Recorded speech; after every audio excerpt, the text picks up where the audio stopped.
No.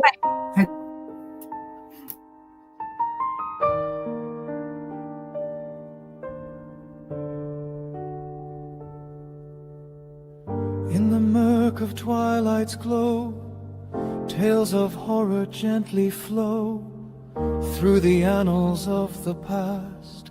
Mysteries we seek to cast.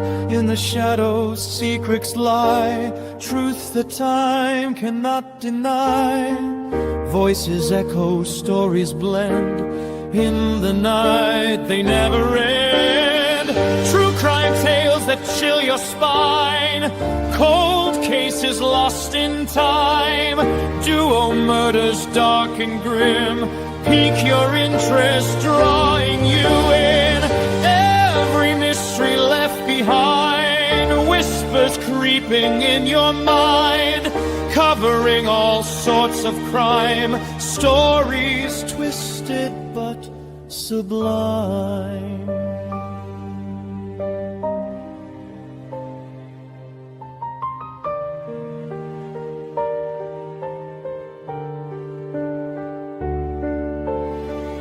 Digging deep through every sign, true crime passion so divine. Hidden clues begin to speak, shadows dance where killers creep. Unsolved threads we strive to keep, burning questions never sleep. Every mystery left behind, whispers creeping in your mind. All sorts of crime, stories twisted but sublime.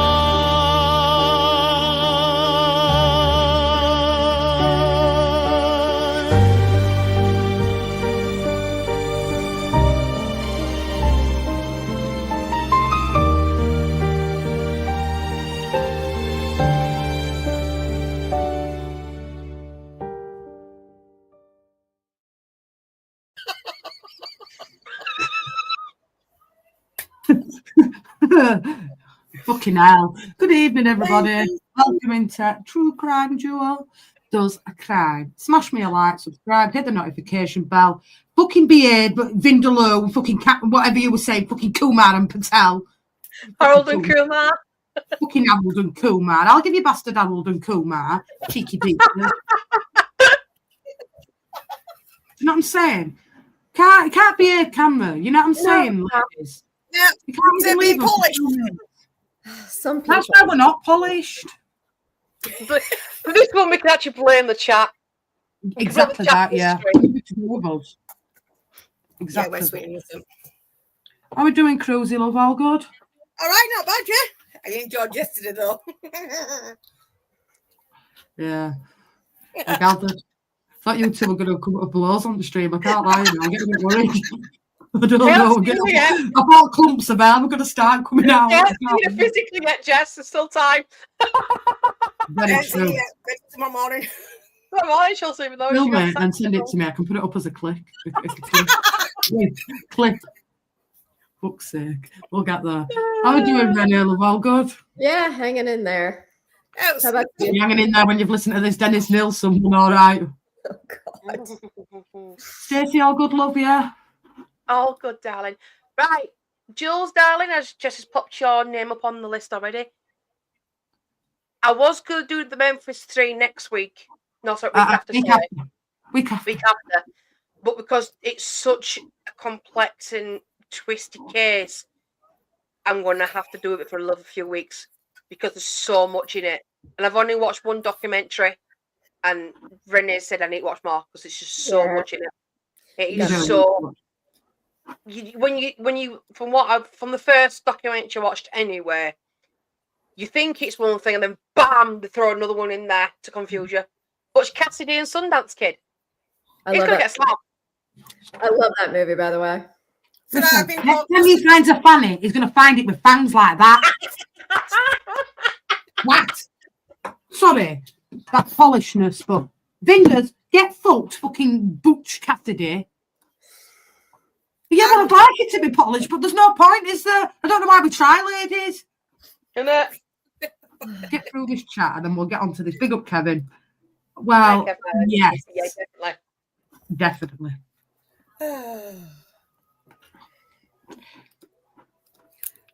If you're not careful, you'll be finding something that'll be butting your head.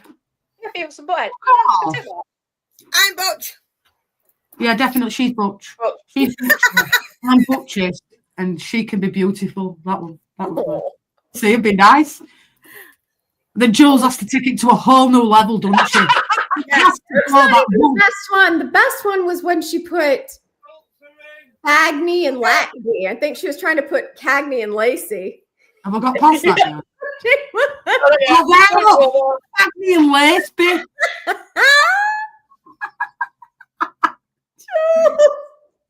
get it all out. Yeah, get it all out now. Vindaloo's Get get it all fucked. out now. No, it ain't. You started it, are you, Jules? What did you say? Diane Allison Love. She'll come down and see she'll be in next week's crime story.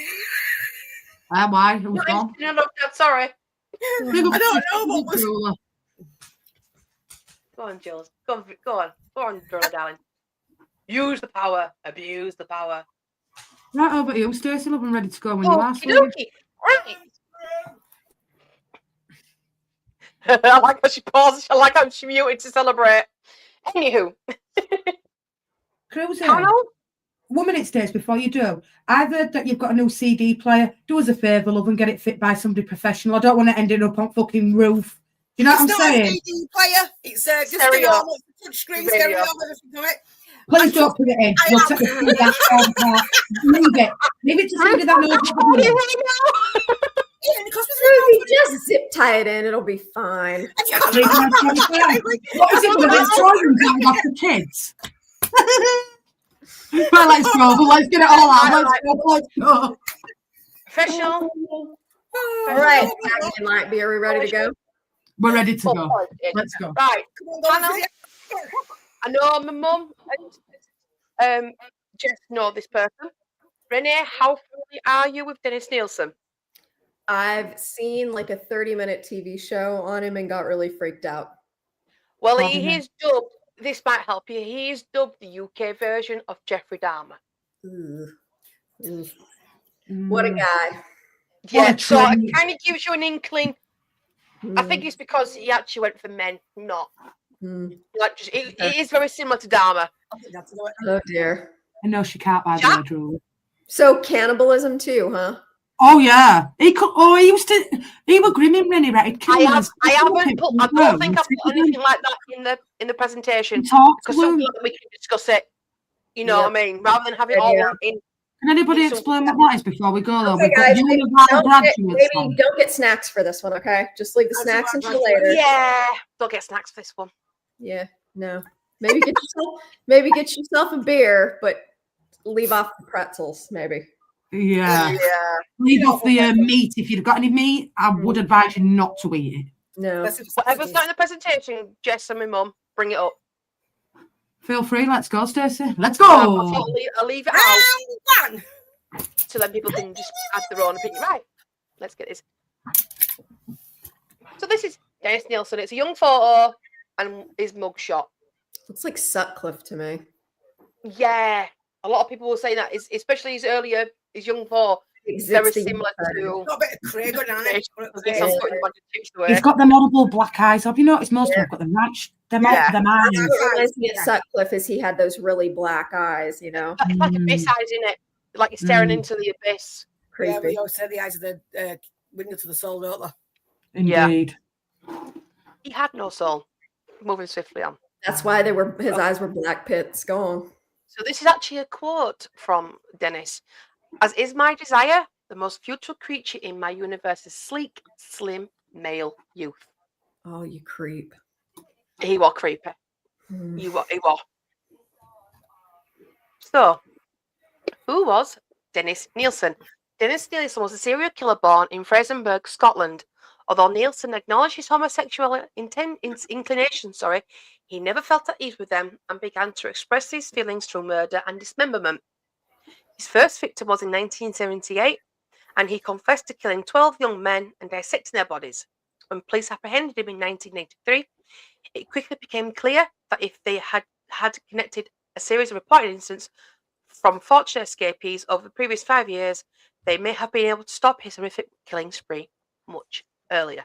Like Dahmer. Yes, this is why people are saying it's very Dahmer-esque.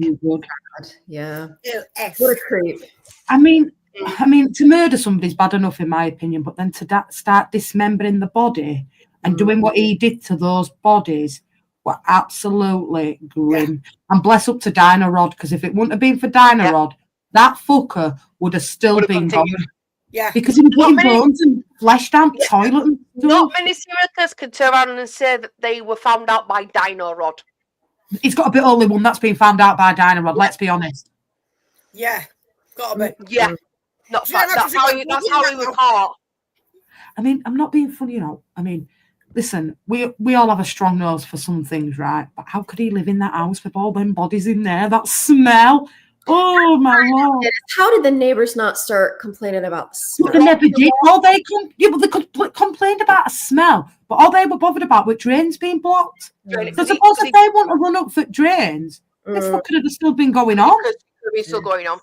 And he was a civil servant. He works for Job Centre. Oh, exactly. And that was what happened over here with Dahmer.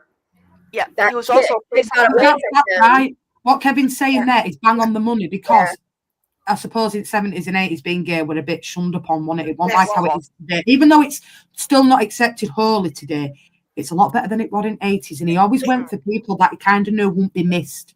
Yeah. And same thing over here. I mean, that's why Dahmer, that boy, that young guy got out of his apartment, was like running naked down the road, and like the police intercepted the kid and turned around and gave him back to Dahmer, because Dahmer was like, "No, lovers spat," like it was.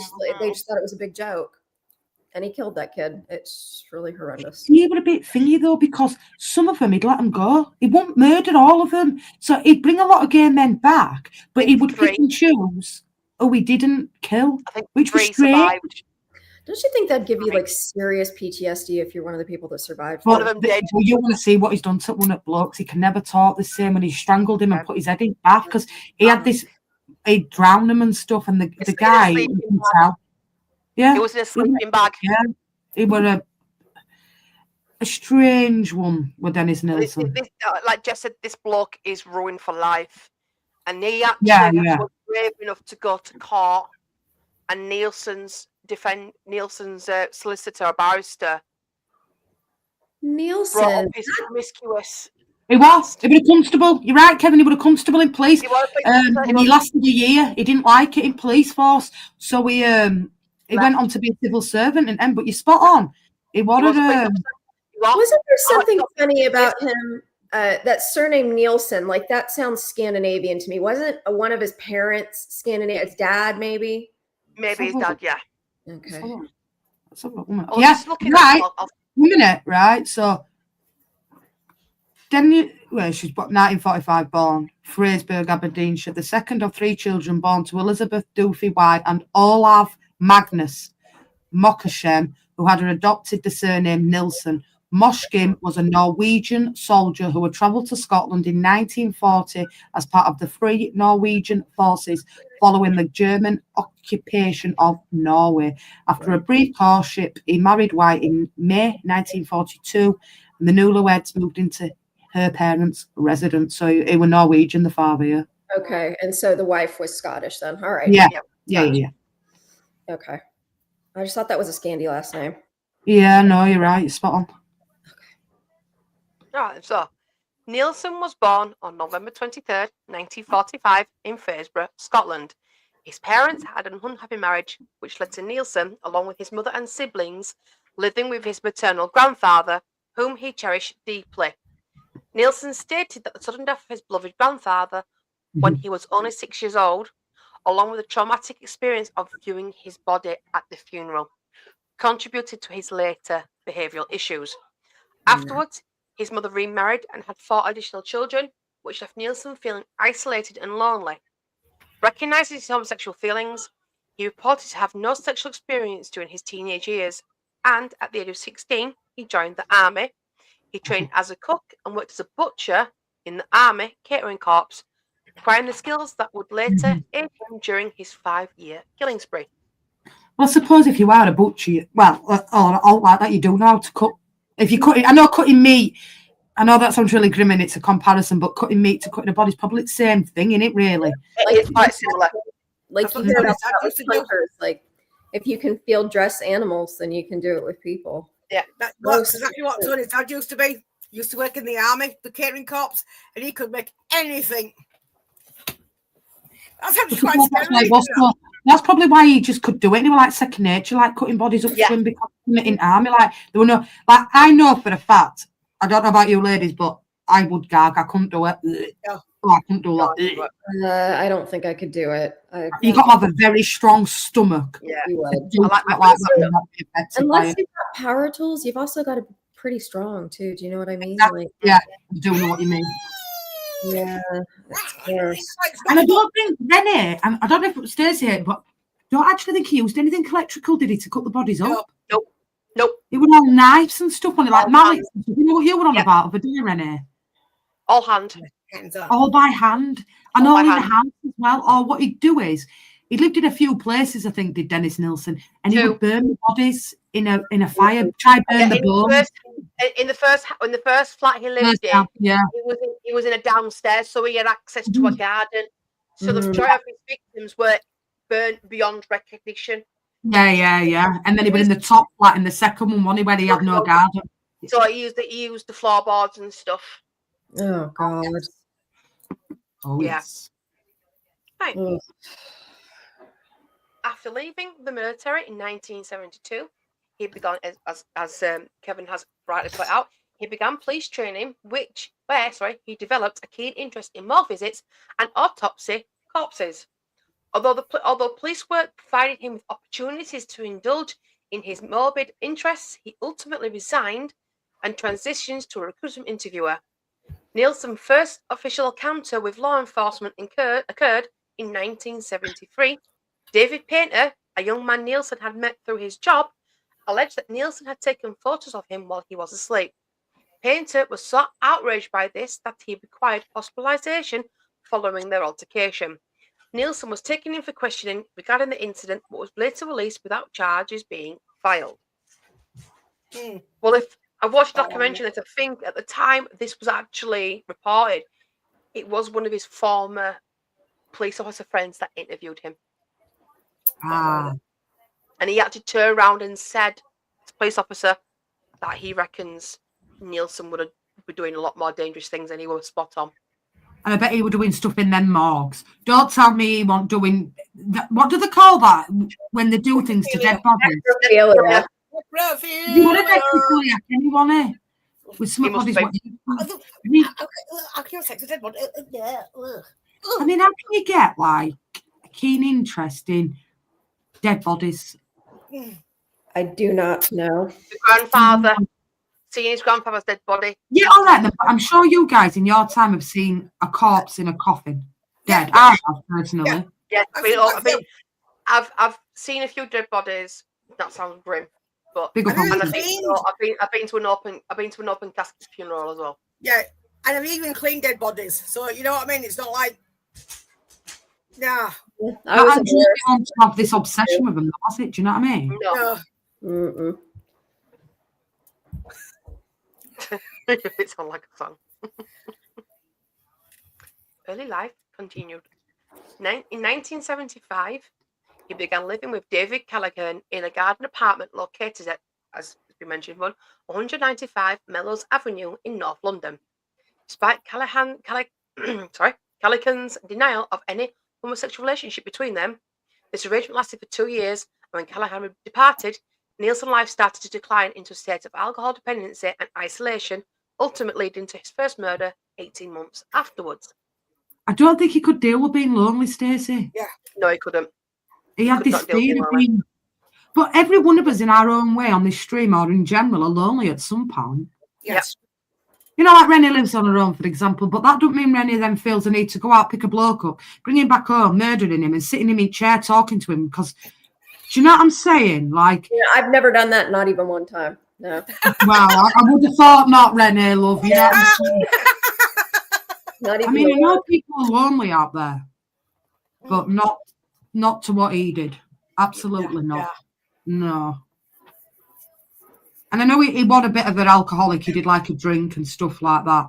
But that's the thing. That he never said that was a relationship, but I do believe it was because it was companionship for him, because it was all right when he lived with him. He'd never committed murder. It's after he'd gone. He just didn't want to be on his own. He had this absolute anxiety of being alone, which is scary, really, to think. That leads you to doing that. Big up, Cody. Why are they going again on us? No, fuck off you with them lampshades, you scruffy cow. He's on the list to cover, you know. Oh, hang on. Dogs are going to fight 1 minute. The dog's always having a fight. Always. Spray bottle him. That's what you want to do. I thought she said my dad's having a fight, and I thought, can't Susie just handle that?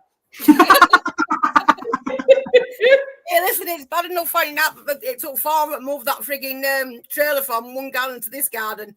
And I was the only person that moved it from my garden around into Bay to slip print it. Well, they don't call you Butch Cassidy for now, cruising, love. I was like, went into another 4. It's on his days. No, you would be trying to sort the dogs out. Right. We're going to get into his crimes now. Let's go. Nilsen became increasingly disturbed by his sexual encounters, which only seemed to reinforce his loneliness when they were over. He met his first young victim in a pub on December 29, 1978, and invited him home, as he had on previous occasions. The next morning, overcome by a desire to prevent the young man from leaving, he strangled him with a tie before drowning him in a bucket of water. Taking the corpse to his bathroom to wash it, he then placed it back in his bed, later remarking that he found the corpse beautiful. He attempted to have sex, unsuccessfully, then spent the night sleeping next to the dead man. He finally hid the corpse under his floorboards for 7 months before removing it and burning the decaying remains in his back garden. Just stop there, Stace. Can you imagine what that body looked like after 7 months under that floorboards, right? Smelled like. And he just picks it up and puts it in garden like it's a joint of lamb. Yeah. Oh, that must have been grim. And the smell. Smell like. Ugh. Oh, that's grim. He has got one strong motherfucking stomach. That guy's got no emotion whatsoever. No. Nilsen had another close call with the police in October 1979 when a young student accused Nilsen of trying to strangle him during a bondage play session. Despite the student's claims, no charges were pressed against Nilsen. So there again, he's got they had him in their grasps because no charges were filed. He got away with it again. Well, the thing is, right? So I know we had this thing of like bringing blokes back, all right, or if it were women, vice versa. But if he were that inclined on being lonely, why didn't he just ask him to stay? Why just go to presume and go ahead and kill him anyway? Do you know what I mean? Like, let's face it, Stacey. If you're a homosexual back in them days, right? Well, not a lot of them. They were all on the streets, majority of them. You're telling me they wanted to stay there for companionship. That's what I don't get with him, why he did that. Because I'm sure they'd have fucking stayed anyway. Yep. Yeah. And what an evil way to kill him, Stace. To then strangle him, but then drown him, and then get him dressed, clean him up, and put him back into his bed, knowing he's dead, and then trying to get a thrill by having sex with him when he's dead. Yeah. It amazes what the mind exactly can bend to. But no. It's scary. Very. And yet, that's another claim being made against them, and they still got away with that. So that's a couple down, and it's like, nah, just forget it. The busies though haven't done the job after again. No, they haven't. Nilsen met his second victim, Canadian tourist Kenneth Ockenden, at a pub on December 3rd, 1979. After a day filled with sightseeing and drinking, which concluded at Nilsen's apartment, he once again gave in to his fear of abandonment and strangled Ockenden to death using an electrical cable. He disposed of the body in the same manner as before, spent the night sharing his bed with it. He took photographs, engaged in sexual acts, and ultimately concealed the corpse beneath the floorboards, frequently removing it to converse with it as if Ockenden was still alive. No. So he would actually put him in a chair. Yeah. And sit opposite him and have a conversation with him like he was still alive. Put TV on, a record player on, and cook food for him like they were, like he was still alive. Yep. How can you reconvene with somebody, Stacey, when they're decomposing?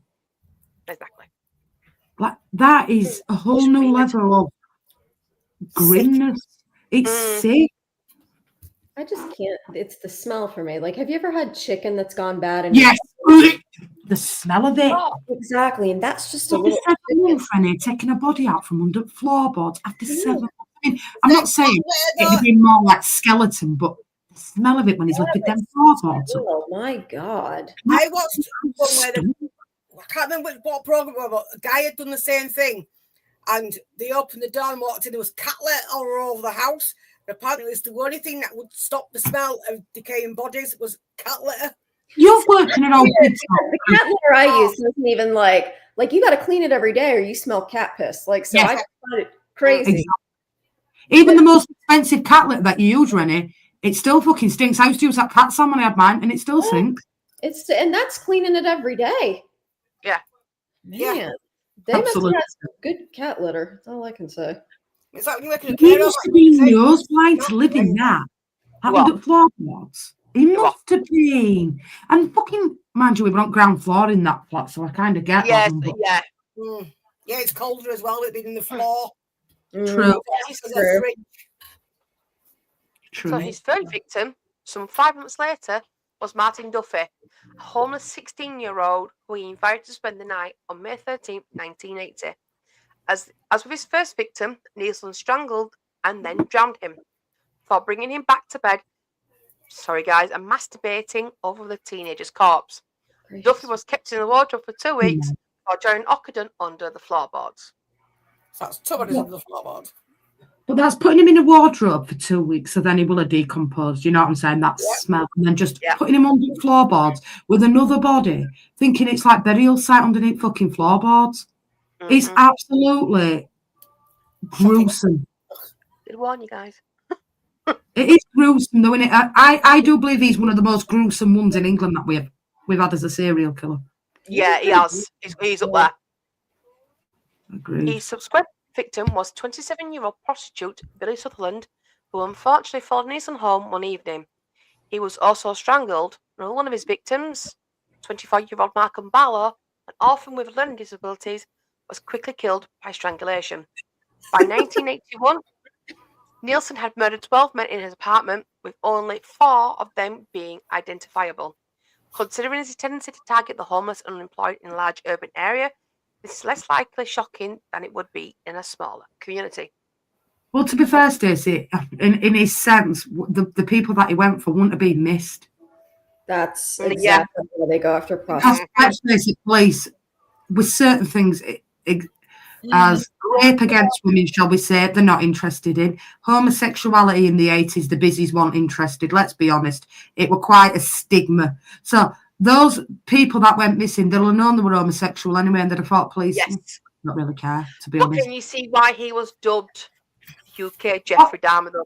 Absolutely. Like, it's all new level of murdering somebody and doing what he did to them bodies after, or enduring, or putting them in a bed and masturbating over them, or it's not normal behaviour. That, and listen, his childhood wasn't that bad. I mean, I know he had it tough with his they're finished and Shireen married. It never came out that he was abused as a kid, or that there were anything really other than his granddad died. So you're telling me his granddad dying at 6-year-old triggered all that off? No. Really? I believe loneliness triggered that off. He had this fear of being on his own. Facts. Because when he lived with somebody for 2 years, Stacey, before he kicked all this off, he was happy with the companionship. That's what he was looking for. But to go kill him because they wanted to leave and then do what he did to them is despicable, in my opinion. I can't lie. Agreed. Jules. Nilsen asserted that he entered a killing trance, and on 7 separate occasions, he actually released the men instead of completing the act, as he managed to break free from it. Unfortunately, most of his victims were not as fortunate. By the time Barlow was murdered, Nilsen had to conceal him under the kitchen sink, as he was quickly running out of space to store the bodies. With several corpses hidden throughout the apartment, he had to spray his room twice daily to eliminate the flies that emerged from the decaying bodies. When neighbours raised concerns about the order, he persuaded them it was due to structural issues within the building. I mean, he only had to spray his room twice a day, Rennie. I'm shocked. I thought he'd been fucking spraying all the time. Imagine how many you've seen programmes where, I don't know if anybody's ever watched programmes in general where somebody's died and they've gone in for call alive, or they've gone in and got into house police and the bodies are there and the flies are all up the window and everything. Can you imagine how bad his house really was, with blue bottles, flies, all that sort of stuff? And this guy just thinks it's normal to get an air freshener out and fucking spray. He must have those Christmas tree air fresheners everywhere. He did. Yeah. Do you know the weird thing you saying that? He did used to do that. I was going to say, it was like that movie 7. You remember that? Where the air fresheners? Yeah. And then now he's getting out of space. This is how bad he's getting. He's putting them under your kitchen sink. You know the space under your kitchen sink. It wouldn't fit under mine. Oh, 1 second, guys. My house phone's going off. 1 minute.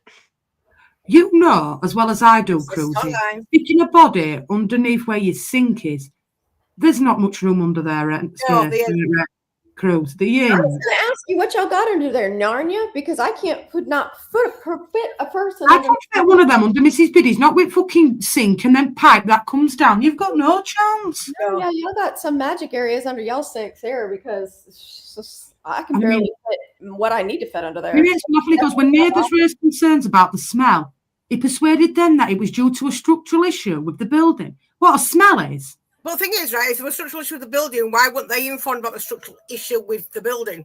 And then why didn't they go to the landlord then if it was a structural issue? Exactly. Why didn't they take it further instead of listening to him? Because he was only a tenant in that house when all said and done. So why did these always... So he must have had some convincing to say, well, actually, no, it's, I don't know, cracks in fucking plaster or something, or it's subsided. There's no way you can put that in to a structural damage. I think they also shared the house upstairs, though, in it as well. What kind of mentality they had? Did they smell it, but did they click on? Absolutely not. He didn't get planning permission. Yeah, I mean, I know the smell of death because I smell it myself. Do you know what I mean? And it's you walk into LGI or St. Jimmy's, you can smell death in there as soon as you walk through fucking door. We know that smell of death. There's just that smell. Yeah. Yeah, good. Yeah. Yeah, so, you know the smell. I suppose Renee, as a nurse, when she's worked in it, there's that smell of death. Yeah, unfortunately. I mean, she died in June. She's been left for ages and she was starting to get warm. And I said, look, she's starting to smell her. It was awful. I had to leave. It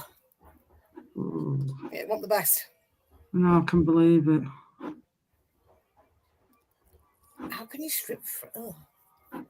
I mean, it's not. We go from. It's like changing rooms with them, and I don't mean that in a sick way. 1 minute it's under floorboards, then it's in wardrobes, then it's under fucking sink, then it's in walls. It's like changing fucking rooms.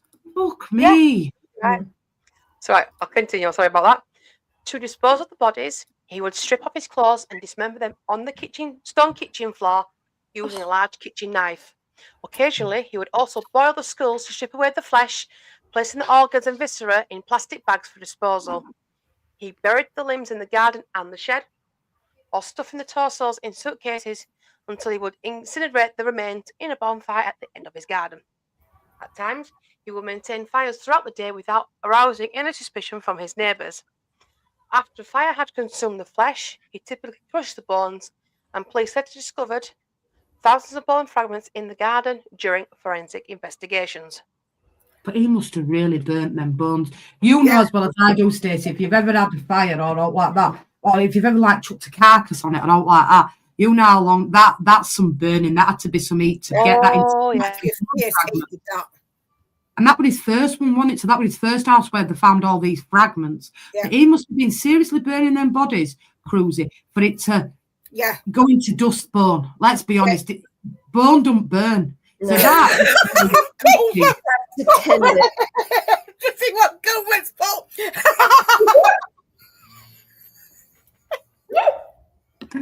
Hey, what you giving it, Cooper? Nilsen's house smelt better. Oh God, sorry. I just got to sell it.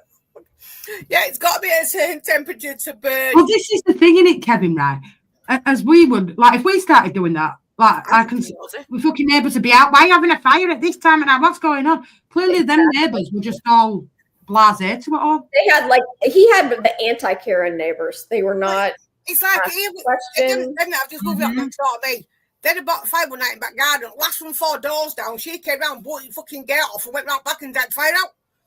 And then threw a bottle at the house. Jesus. I only had a fire in garden at my other house. Fucking hell, I had neighbours round carrying on. Mrs. Biddy were out in the street carrying on with them. And that was one fire. That's why I've had 15 years living there. And that must have smelled. It did. And then, and not only just to do that, but to boil the skulls on a fucking pan that that cooker that he ate on. Yeah. Oh, it's You serious? it's, you know, it's not very clean. Back up again in a minute. not very clean. That's an understatement. Just saying, you know, you can't then go prep food in there. It's really gross. No. He used to eat in there and all. He used to cook them food. In 1982, in a desperate attempt to stifle his homicidal behaviour, Nilsen moved into a top-floor apartment at 23 Cranley Gardens, Muswell Hill, also in North London, which had no garden and no convenient floorboards. Still unable to Convenient floorboards. Get it? The 3 victims were killed in this apartment between his arrival and February 1983. These victims were identified as John Howlett, Archibald Graham Allen, and Stephen Sinclair, and presented Nilsen with much greater disposal challenges. Given the apartment's lack of direct access to outdoor space, he overcame these obstacles by boiling the heads, feet, and hands and dissecting the bodies into small pieces that could be flushed down the toilet and disposed of in plastic bags. Wrong. I mean, boiling the hands, the head, and the feet, then dissecting them into small enough pieces to be flushed down bog. Oh. Cover. It's perfect polished cover, do you know what I mean? Oh, that was gross. That is disgusting. absolutely gross. And I mean, it's just how he says it, no convenient floorboards. Yeah, I'm sorry. I didn't mean to laugh, Stacey. No, I know what you're saying. No, It's just how you say it. Yeah, like, that's just. So at Cranley Gardens, there were 5 other tenants, none of whom were well acquainted with Nilsen. In early February 1983, one of these tenants summoned drain specialist Dino Rod to address the blockage. While the tenants, including Nilsen, were present. The technician uncovered a decaying human remains upon descending through the outdoor manhole. It was determined that a comprehensive inspection would take place the following day, after which the police would be notified to conduct an investigation. As Nilsen became increasingly aware of the likelihood of being caught, he attempted to erase evidence by removing the human tissue from the drains that night. However, he was seen by the tenant living below, who grew suspicious of his behaviour.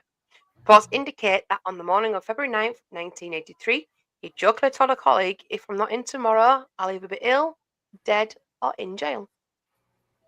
Because Dinah Rod come and they found something, but they couldn't because it was late on in the afternoon. Yeah. It was a bit like this time when it was getting dark, and he did go down manhole and try to get it.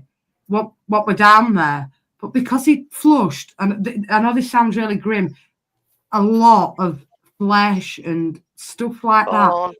Just said there were, like when I say about I open a turn down toilet and he blocks toilet up. Oh, that's to a whole nother level. Dinah Rod were expecting that. They weren't expecting to find fucking flesh and all that.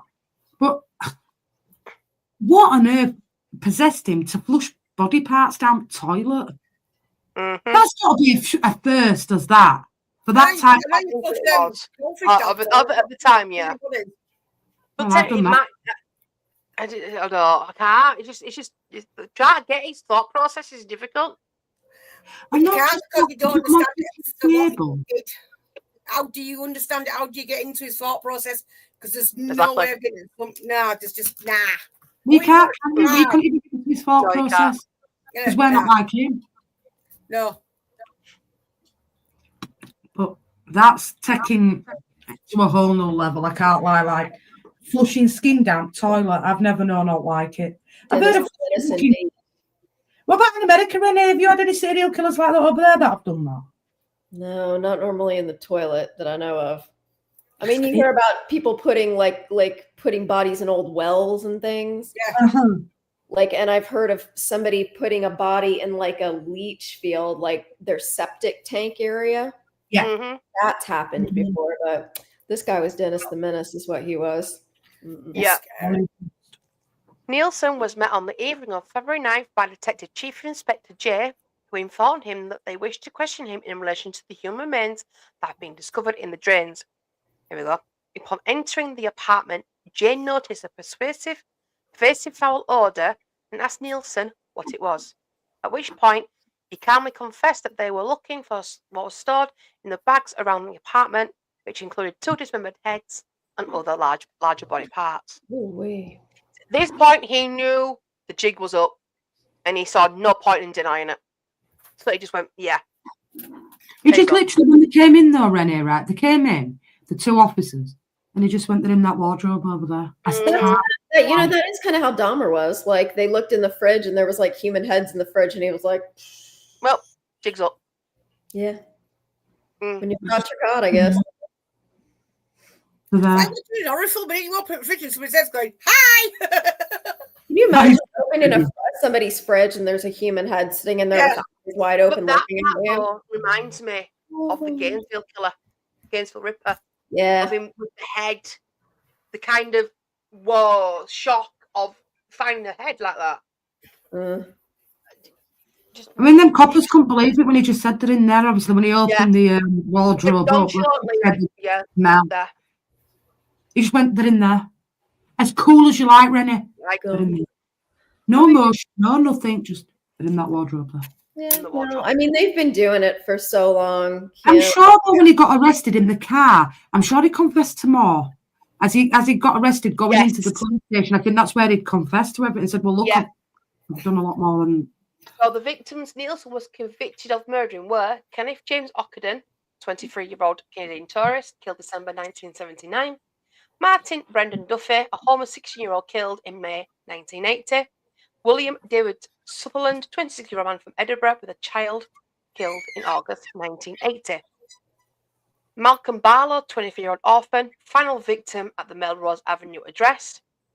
John Peter Howler, a 20-year-old guardsman, the first victim at Craner Gardens flat, killed in March 1982. Stephen Neil Sinclair, the final victim overall, a 20-year-old, killed in 1983. That is so sad. Look how young. I mean, 16 is really... And that makes me really angry. With the non-victims and survivors. And homeless 16-year-old. Stephen Dean Holmes, a 14-year-old boy, believed to be Nielsen's first victim in December 1978. Graham Archibald Allen, killed in late 1982. Douglas Stewart and Paul Nobbs were victims of attempted murder who survived. This is the gentleman we were discussing earlier. Carl Stotter was another survivor. Now, Carl's the one we were discussing about his throat. He actually zipped him up in a sleeping bag, drowned him in the bath, revived him, and then dropped him off at home. Imagine the PTSD you'd have from that. He has. Yeah. He's got it so bad. Yeah. Fucking hell, won't be able to sleep or anything. Carl Stotter is the one out of all Nielsen's victims that survived. Carl Stotter is He's the only one that's ever come out and publicly spoken, though, hasn't he? Yes. The other 2 have never come out and publicly spoken. I mean, if you ever get a chance to watch that documentary, that TV series they did on him, Nilsen, it's yeah, it even looks like my mum watched it because she said it looked too like him. Is it the one with like David Tennant, isn't it? Yeah. He really does look like that. I've had to presentation Renee of side by side the mugshot of Nilsen and the mugshot portrayed in the TV series David Tennant. It's so creepily similar. It's so eerie. Isn't it? It's quite scary actually. Look at it. By the way.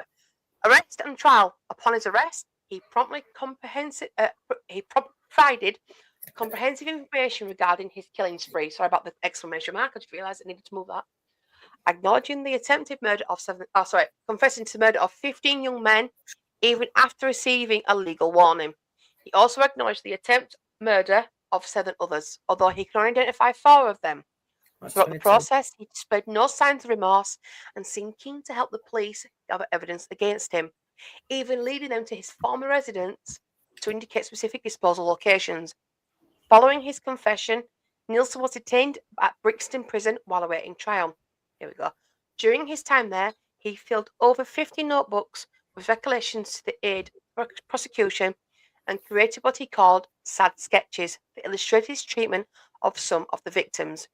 He appeared indifferent about his future, oscillating between a lack of remorse and concerns regarding public perception of him. He dismissed his legal counsel, then reinstated him, only to terminate his services again shortly before the trial commenced. In the UK, can someone choose to represent themselves in court? Yes. Yeah. Are you in America, Renee? Yes, and the saying is that the man who represents himself has a fool for a client. That's the big. Yep. Yeah. And another question here about receiving a legal warning. Is that like in the US when they read you your Miranda rights, you have the right to remain silent? Anything you say basically against you? His lawyer would say, I recommend you do not reply to that. Shut up. Yeah, this is not going to go. Basically, but he refused. No comment. He refused. Shut the hell up now. He knew he was done for if that made. He knew he was after that. I think he did that. But I'll be honest with you. I think he took a great thrill and a sexual thrill and telling the police everyone he'd done, going through it all. I think he got an absolute thrill out of telling the police. I really do. I think he was that kind of bloke that, you know, because some people, and you've seen this with murderers, some people will sit in there and even though police know they've done it, they will sit in there and say no comment. There's been people convicted where there's no body, Renee, and they've been convicted and they've stayed silent to this day. They're still in prison now. They'll never admit where the body is buried. For example, Susie Lampo, for example. You know who did it? He's gone to grave and we'll never know where she's buried. And I just genuinely believe the reconnection of it all really give him a cheap thrill. Like he loved it. That was his power. That was his last song to say, well, I did this. Because when he did what he did, the police didn't realise that he had other property before that, right? So if he wouldn't have admitted to what he did, they probably wouldn't have even checked that property out. And he'd have probably only got them for the bodies that were in the house. In the flat. Told him about right, love. He openly admitted there were more bodies in this first one because I think the first house has been demolished. He remembered them all, Rennie. Like he remembered the names. You know when he met them, and it's very as a serial killer. I don't know many that can absolutely remember everyone they've killed and every name they've killed and who they were, where they picked them up from. You know, that's quite a stupid person to do that. Like total recall, and you can remember every second. And I've seen some of them sketches, what he'd done. I don't know if Stacey's seen any of them. And they do. I've not added them, but yes, I have. I have seen them, and they do really are very close to what he actually did do in there. And do you know what, right? And I'll be honest with you, some of those got actually sold and people bought those. Oh, yes. That kind of stuff in prison, and then he could sell them because, believe it or not, I don't know why we're allowed to do it in this country, but the drawings can be sold. I think they might have finally stopped that in the US, but it was the same shit where these people are murdering others and then like profiting from it. You know, these drawings and stuff of what they've done to victims, and like so further victimizing both the person that they killed and their family. No, and they're getting money for it. Like it's disgusting. Yeah, I think Jeffrey Dahmer's father, prime example of that, Renee. Jeffrey Dahmer's father was writing a book. And victims' families we've got brought a petition out to stop his father from profiting from this book. So the question is, who in their right mind would actually want to buy those sketches? Look, I know people say it's art, Renee, right? And there's all different kinds of art, like a tomato bottle. I've seen all these silly art things they do. But would you want one of his paintings hanging on your wall? I Rust book it's art. I'm looking at these sketches now. I'm looking at these sketches now on Instagram, and this is actually really revolting. Bad art, though. It's I- bad. And would you want that hanging in your front room with Mrs. No. Biggie coming out for a cup of tea? Absolutely not. No. I mean, why anybody would want to look at this? And you know what? He sold them, and people Yeah. bought them because there's some people out there, as we've seen what we did with that bloke before who were going to get married in prison.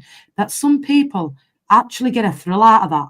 Yeah. They think it's art. It's going to be worth something like that. Ain't art to me. No, it's not. Belfield, yes.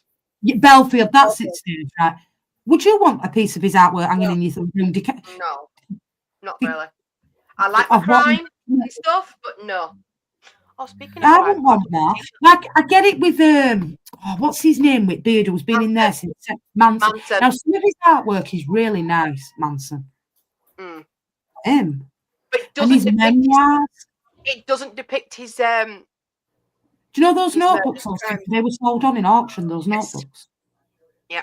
And People actually bought them actual notebooks, Rennie. series, the TV series is based on the book that was written by a bloke who I think to this day is still friends with Nilsen. Well, he's dead now. I think he died. Yeah, Nilsen is dead. Yeah, he's dead, isn't he now? He was 72 when he died. He died. The scary thing is, but what I will say to you is, regarding him when he did die, he died in excruciating pain with internal bleeding. Yes, he did. Yeah, he died a very painful death. Painful death. Died in York, which isn't far from us. Yeah. But yeah, His trial died a began very- on October 24th, 1983. Nilsen faced 6 murder charges and 2 counts of attempted murder. He entered a plea of shock horror, not guilty, for all allegations, claiming diminished responsibility due to a mental defect. Prosecution's case was largely based on detailed interview notes obtained during his arrest, which took more than 4 hours to present verbatim to the jury. Additionally, the testimony of 3 victims, Paul Nobbs, Douglas Stewart, and Carl Stotter, who had escaped and were nearly strangled by him, were crucial. This is what I mentioned earlier. Although Nielsen's defence attempted to discredit the victims' testimonies by presenting evidence of their sexual interaction with him, distressing narratives they provided significantly weakened the defence position. So basically, they used the 3 survivors, they used their homosexuality against them in the trial. Gross. Or sexual so what they perceived was sexual promiscuity. Oh, That they've they done picked that. them going home with Nielsen, not knowing Nielsen was used against them. Hmm. Gotta love victim blaming. Yeah, basically, this was the epitome of victim blaming back then. You reckon he Like, did have diminished responsibility due to a mental defect, though? No, I don't Him? think he actually. I think he knew. I think he knew the difference between right and wrong. He knew enough to hide the bodies, so that tells me he knew what he was doing was wrong, and he had to cover it up. You know what I mean? Yeah. Because I don't like this cop out with diminished responsibilities in a certain respect. I think, like, you're right, Renee. He were quick enough to pick them up. He were quick enough to bring them home. He were quick enough to cut the bodies up. He knew all that, what to do. But then the part of me thinks, you've got to be insane to do that. Mm. There's got to be something mentally up there wrong with you to do that. I mean, the thing, it's not like a temporary insanity. Like sometimes you'll hear about cases where it's temporary insanity that someone kills someone else. Like you find out that someone killed your kid and you go into a blind rage and you beat them to death. Like I understand that, right? But if you're luring someone to your house and you've got it all planned out, like you're not crazy. You're thinking clearly enough that you're going to do those things. Do you know what I mean? Like you're thinking clearly enough to like make plans. You're thinking clearly enough that this is definitely wrong. You've got to get rid of these bodies because you know you're going to go to jail for that. Like, to me, no, that's not temporary insanity. Temporary insanity is something where, like finding out someone murdered your kid and you killed them and it's like right then. Do you know what I mean? Like that to me is temporary insanity.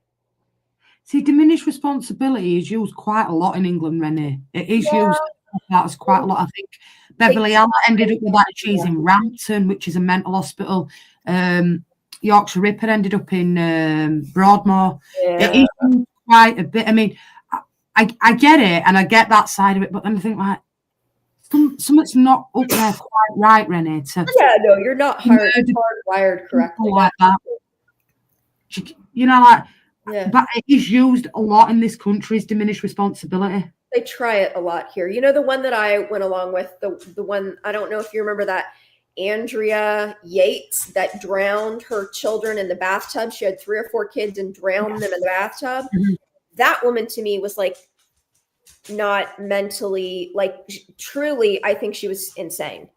And she went to a mental hospital, like an inpatient mental hospital, you know, criminal mental hospital, and she is there to this day. I think that was the correct call, because that woman. Because they don't want. See, I use it. I think it's always a cop out, me, Rennie, because I think a lot of them use it because they know in a mental institute, Broadmoor, for example, Rampton, it's totally different from being in a prison environment. So they know by claiming insanity or mental defect that they will not be put into a prison. They will be sectioned indefinitely under the Mental Health Act, which is totally different from going to a Category A prison, in my opinion, because there's a few that I like it. But Beverly Allop, for example, now, I'm going back to 93, 94 with nurses and stuff like that. But she's in Rampton to this day, Renee, and that was in 1993. And she still says she didn't do it. And she will not admit it. She's been in Rampton for 30-odd years. So with that, you knew what you were doing, in my opinion. But they tried to use that defence because they know that in for an easier ride in a mental institute, in my opinion, than they are in a Category A prison. I hear you. And yes, Cuba, that's the same woman. And I pin a lot of that on her husband, because at one point he had moved her and those children. They were living on a school bus. She had 4 little kids, the 3 boys and the baby daughter, living on a school bus. Like, I'm sorry. And then he walked away from all of it and remarries and has this whole other family. And like, I'm sorry. No. Like, I would go crazy living on a school bus with 4 tiny children, like, and I don't have a place to bathe them and keep them clean. And like, what? No. Like, that case was insane. And she was like not mentally well. I think he drove her to be not mentally well. Yeah, exactly, Kuba. She was one that you just listened to her. And apparently to this day, she feels, now that she's better, I mean, she's just destroyed that she killed her children, you know, and it's sad. That one was just a sad, sad case. But I would agree with Jess. I think it's few and far between people that actually, are temporarily insane, you know, diminished capacity. I would say it's a hell of a lot less than people who try to claim it. And especially when he's had no previous of mental, he's been on tablets, or he's been, you know, psychotic or all like that, you know, like in, what do they call it, psychopath or delusional thoughts. There's none of that in his psychotic and all that. There's none of that in his previous, even growing up as a kid. There's nothing there that says, you know, like he had these thoughts, or, you know, he was on the medication for it. A bit like with Michael Stone, where it did say time and time he would go into them, they were chucking him away, and he did have mental schizophrenia and stuff like that. So it's got a broad part. You know, for me, I just think he wanted an easier ride of it. That being in a Category A prison, for example, like Wormwood Scrubs, to going into Rampton Mental Secure Hospital is a totally different kettle of fish. It really is. From prison to a secure hospital in this country, it's massive. It's totally different. Yeah. That's just my opinion. I'm probably wrong. What do I know? That's right. Easy ride. That's what I think. If we say we're mentally insane, then we're getting easy ride. And a lot of people don't call it and shout it, and then in fact they're not. It's the way they are. Physical evidence comprised photographs of murder scenes, along with the chopping board utilised to dismember the victims and the cooking pot that... Sorry, I knew that would happen. Give me 2 seconds. I'll go back to the slide. Go on, I'll read it. You go, I'll read it. Yeah. Do you want to read it, Renee? I can read it for you. Arrest and trial. Physical evidence comprised photographs of the murder scenes, along with the chopping board utilized to dismember the victims, and the cooking pot that was used to boil the skulls, feet, and hands, which is currently exhibited at the Black Museum in Scotland Yard. The defense's argument was largely based on the testimonies of two psychiatrists, Dr. James McKeith and Dr. Patrick Galway. McKeith recounted Nilsen's difficult childhood, his struggle to articulate emotions, and the consequent disconnection between mental processes and physical actions, which influenced his self-identity, suggesting a lack of full responsibility on Nilsen's part. However, during rigorous cross-examination by the prosecution, McKeith was compelled to withdraw his assessment regarding diminished responsibility. Sound like a movie. Why would you want to put that in a museum, that cooking pot? Who the fuck wants to go visit that?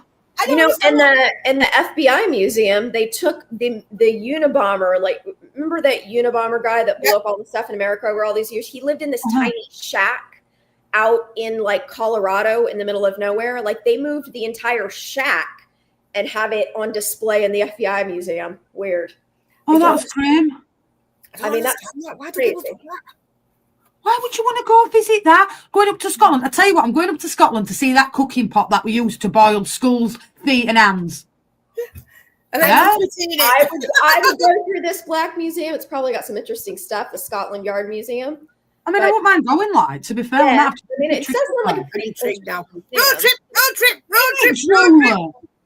That's it, isn't it, Drew? Or is it just me? Like, I mean, I wouldn't go to see the pot, but I'm just saying that Black Museum. yeah, the museum sounds interesting, Yeah. but I never That's knew it. that cooking pot were kept in a museum, Rennie. It is strange. I didn't so did the research. That's I gross. don't see it just for the fascination side of things. Like, you know, when you hear especially Dennis's crimes are well known in the UK, you know, and you hear all this stuff. I think people like myself who find this kind of thing fascinating, I'd love to go see well, how could he possibly done it? And then if you see it for yourself, you're like, oh well, maybe, you know, it makes sense type thing.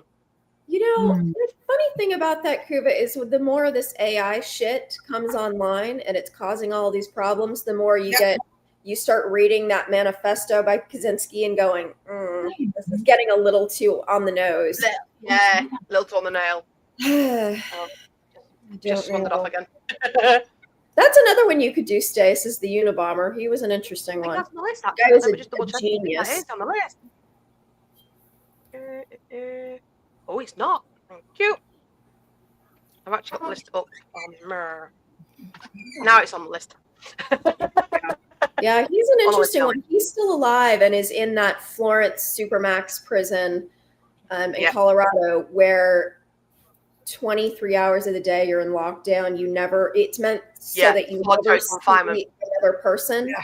And they've designed the windows where you can't tell exactly where you are in there. It's very creepy. That Florence Supermax. Yeah. The second psychiatrist, Galloway, assessed Nilsen as experiencing a false self syndrome, which is marked by episodes of schizoid disturbances that render him unable to engage in premeditation. However, much of his testimony was highly technical, prompting the judge to question the complexity of Galloway's diagnosis.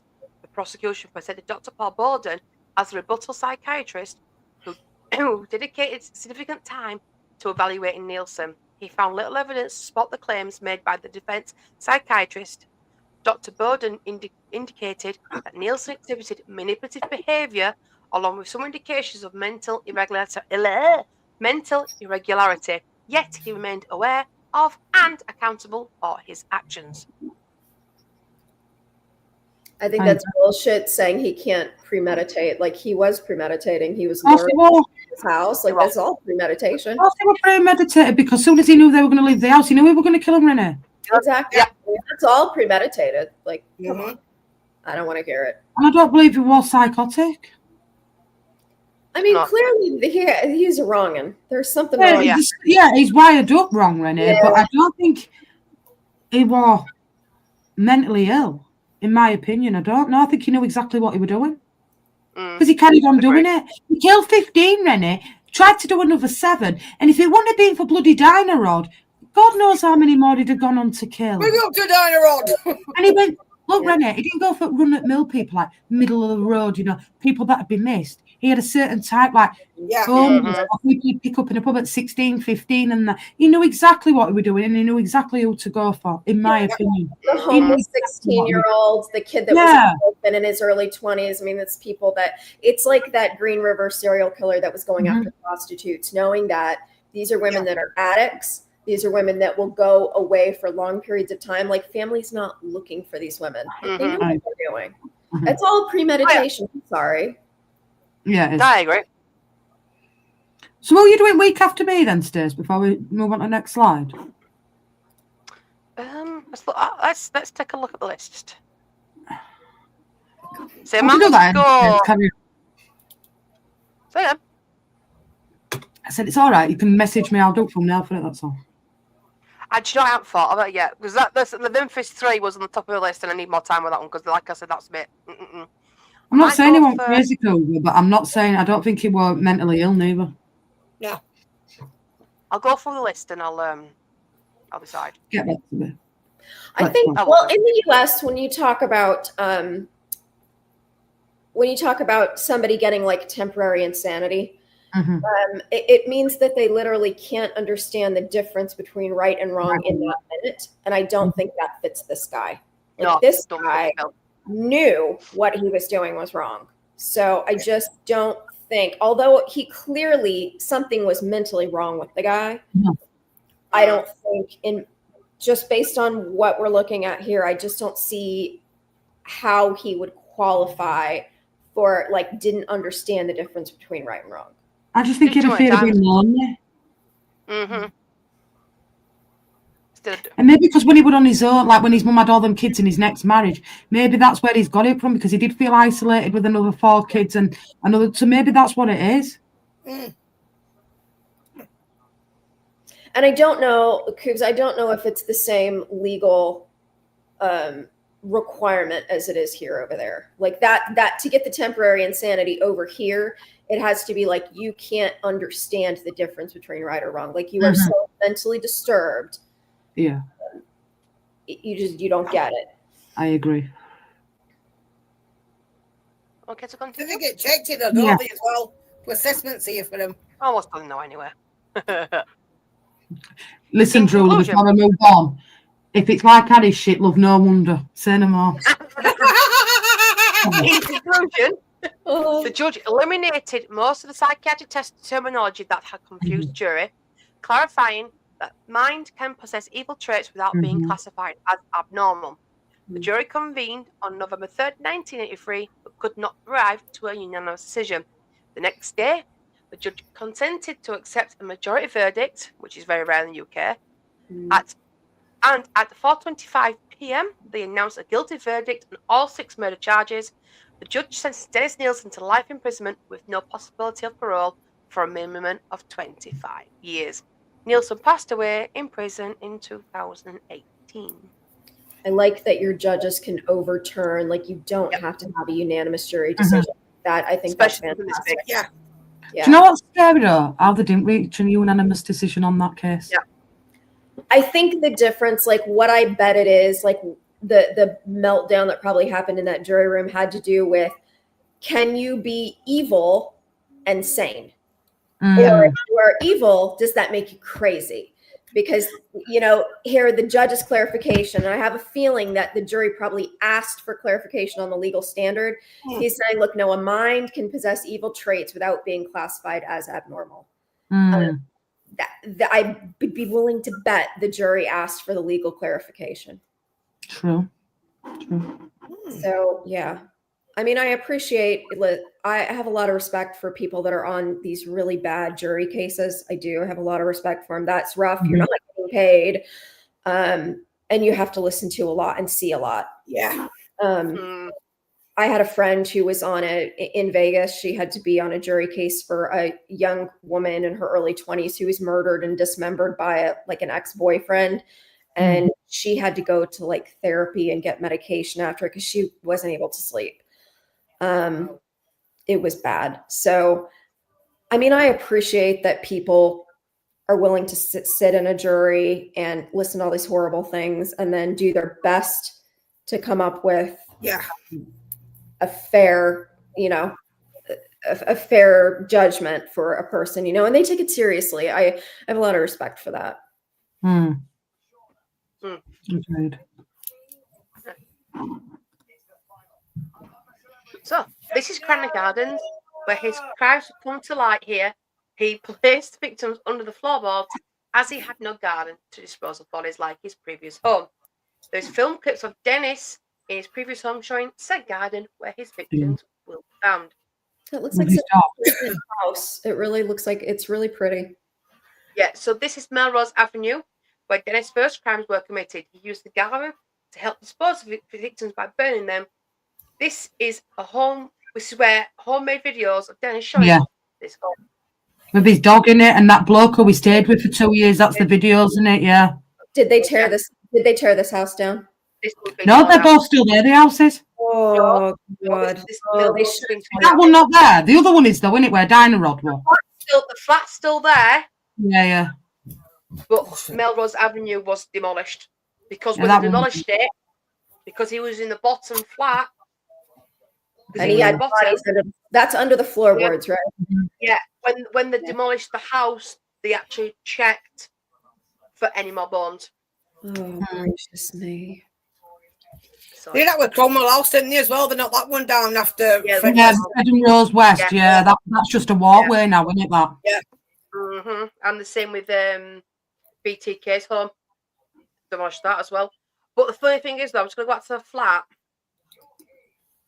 When all this came to light, the real estate agent allowed people to look in the flat. Oh, that's just... Yeah. Wasn't he making a little sideline out of it, Stacey? Doing like... I bet he was charging money for it, wasn't it? Yeah, I'm sure he was charging a little side admission fee. Yeah, that's gross. And he should have lost his real estate license for that, in my opinion. Honestly, he was taking them around like fantasy tours. She's right, He was charging them money to go around and look. And people paid it. Nasty. People paid it. Right. As mentioned earlier, the TV series and stuff like that, so we go. He's dead. This is what I mean by side, Renee. That's uncanny, I have to say. Yeah. Mum won't watch it because she says he looks too much like him. Mum won't watch that, Mrs. Biddy. Well, there was one on Sutcliffe, and I can't remember who the actor was that was playing it, but it was like a dead ringer for Sutcliffe. Yeah, no, I've seen that one you're on about. Yeah. I was like, what the hell? So Dennis has had books and TV series made about his crimes, which did not go down well with some of the victims' family. Some feeling it was glorifying his crimes. The TV series can be found on Netflix, but was originally shown on ITV. Starring David Tennant portraying Dennis Nilsen with great accuracy. Some viewers have said that his resemblance to the serial killer was creepy, myself included. So that's his actual mugshot, Nielsen's mugshot, and that's the mugshot taken in the TV series. It's quite scary. It's just it does exactly, Alison. Eerie is what it is. Yeah. So, Cuba. For hiring, when doing films like that this is just top class casting. Because obviously David Tennant is Scottish, so he actually got to speak in his native accent rather than having to disguise it. Yeah. So David being actual Scottish was a selling point for me because we know it was an accurate accent rather than one that's put on. Hey. Yeah. Yeah. Good point, that. So here is the photos from the show, comparing them to the actual photos taken by the media at the time, and two of the books published, which I own. The blue one, Russell owns The History of the Drowning Boy. So that's the actual photo at the top. There's the photo was taken at the media at the time of his trial, and that was depicted in the Des TV. So even pictures from the actual trial and like him coming out of jail, which was actually shown all over media at the time, I think they actually portrayed that in Des as well to complete accuracy. This is, I'm sometimes funny when it comes to watching dramatizations of serial killers, especially one was well known as Dennis. I do go in thinking what the change, but this was spot on. It was accurate from what I could recall. Like, for example, the Ed Gein one on Netflix, I've been told it's not accurate at all. So I won't be watching it. I mean, if you're going to make a crime documentary about something that's done something, you should stick to the facts and not make it something it's not. I understand they've got to Hollywoodize it a little bit. Yeah, you know. No, it shouldn't. No. It should be as it is. The Ed Gein one that did. Yeah, I know, but that's what I'm saying. I read a lot of reviews and I won't watch it. I'm sorry, if it's not going to be accurate, I'm not going to watch it. See, it's got to be accurate. Jeffrey Dahmer one, that was accurate. And even him, he creeped me the fuck out because he looked like him and all. You know, top fucking hat off to the casting crew on that one. Mm-hmm. So yeah, like I said, I think I've got the Killing for Company, and Russell's got History of the Drowning Boy, which is about, if I'm not mistaken, Carl Stotter. I think so. But Brian Masters one is the one that's used in the TV series Des, based on the conversations with him. So it's creepy. And then, as Kevin politely said, there's a picture of Dennis Nilsen as a copper. And this photo here is actually taken from a clip in the video. Yeah. The whole video that it's got. You want to go watch? Just obviously it was before. I sent you it, Renee. It's on Netflix. I've just sent you a link for it. If you get time to watch it. Yeah, I will watch it. So the home clips you see. True, Drula. True. Very true. True. So the things you see in the home videos was obviously before he started killing, but obviously that one he lived with that bloke on it. Yeah, it is. It's scary, accurate that in it, Jules. How David Tennant looks so much like him. The mum won't watch it because it looks so much like him. I'll be honest, she won't watch it. So, this has been Dennis Nilsen, dubbed UK Jeffrey Dahmer. And obviously, you've been put your thoughts away through the stream, but what are your thoughts, guys? Sick, demented.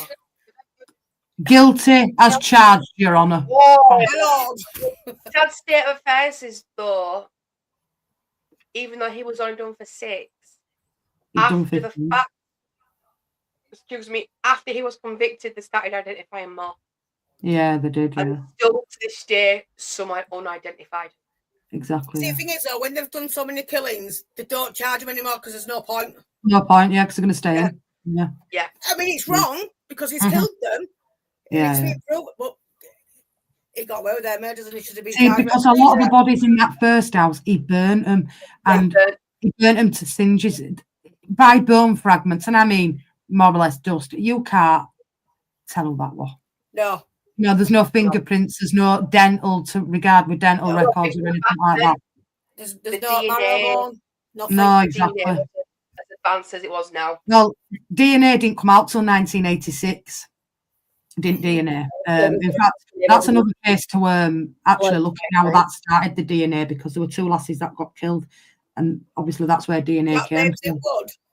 No, that would I'll have to get into that one, but that's another interesting one. They've done a dramatisation on that one as well, actually, how he cloned the DNA to the cases. But yeah. But regarding next week, if anybody hasn't heard of him, Rosie, have you heard of Michael Sams? Yes. The one with one leg? Yes, he had the glass in the... He had a prostitute from Leeds. Yeah, Julie Dark. Unfortunately, she got murdered, but I'm going to go into that one next week, so it will be Michael Sams next week. For I don't know that one. Oh, well, there you go then. Michael Sams was accused of doing... It's Stephanie Slater. Stephanie Slater, yes. But Renee can read for me next week. She's got that nice voice. All right. When are we going to do Sutcliffe?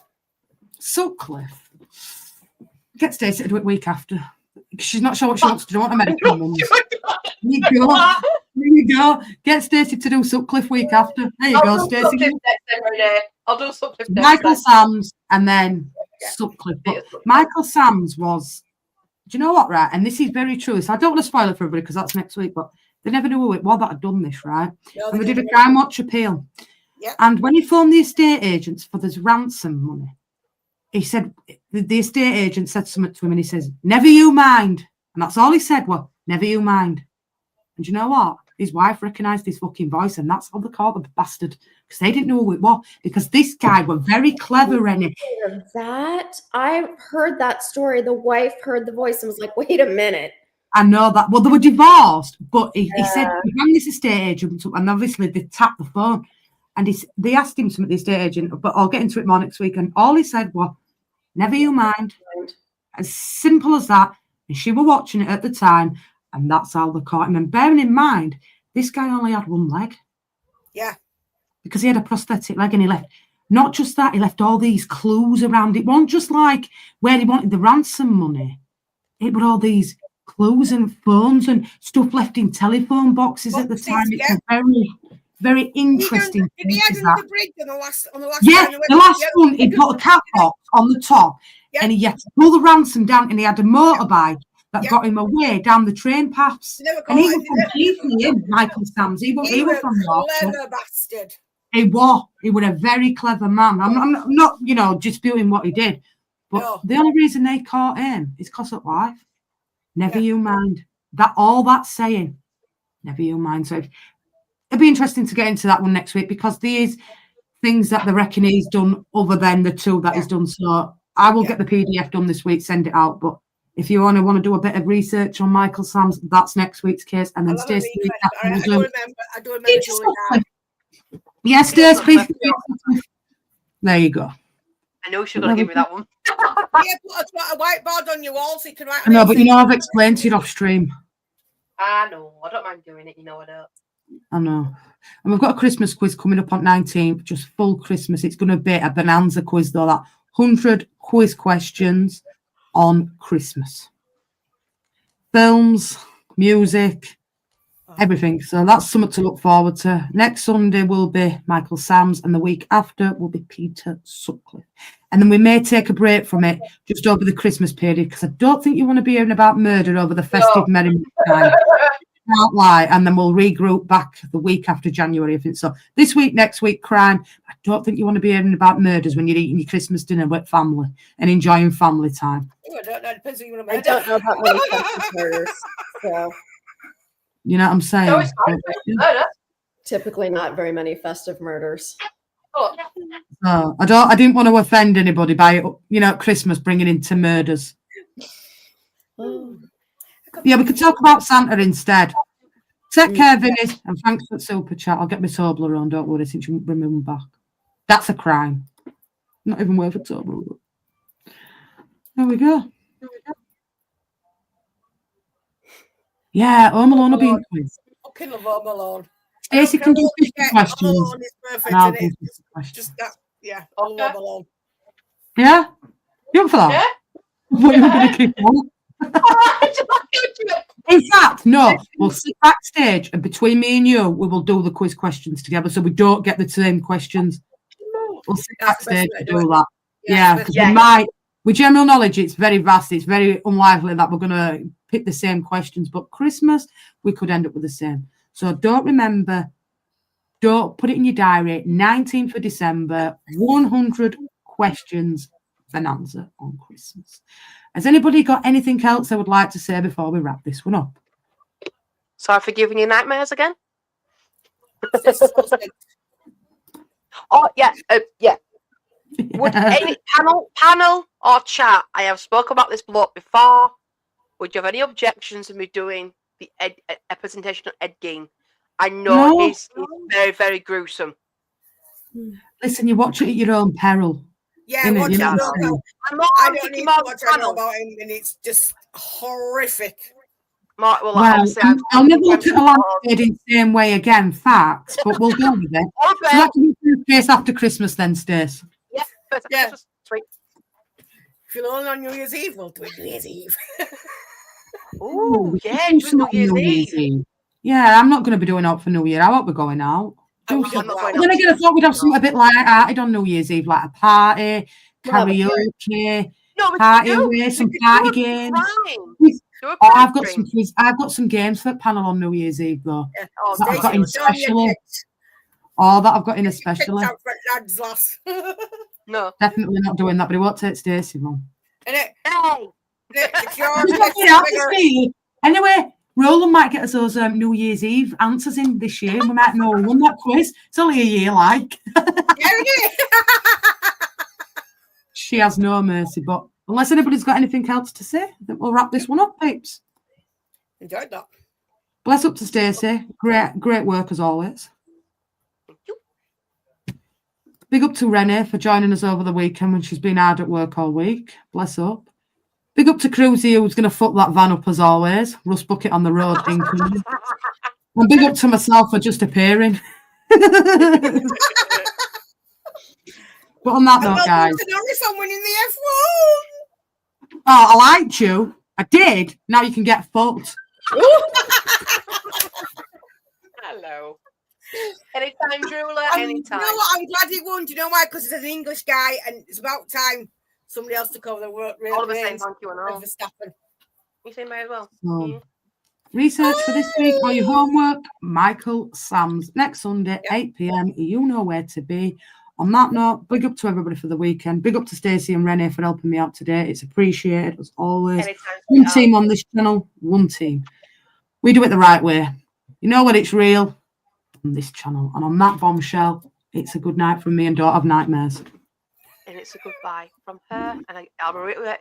Don't have nightmares. Yeah. And it's a good night for me. And lock your doors and lock your windows and just lock it. It's good night for all. Just make sure your doors are definitely locked and you got lock up your doors, lock up your wife's or your husband's because Jules on the prowl. Dude. Don't have nightmares, get a Horlicks, get into bed, and we'll see you all tomorrow on Manchester United versus Wolves. Peace out, guys. Bless up. And like I said, don't have nightmares and take care of yourself. Love us all.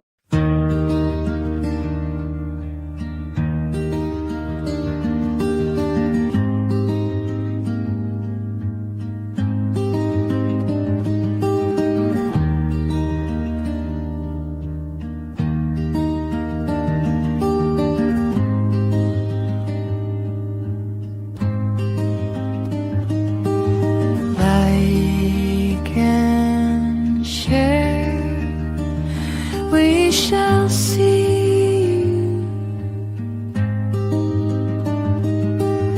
next time on True Crime Duo. Make the right choices. Please don't have nightmares till next time.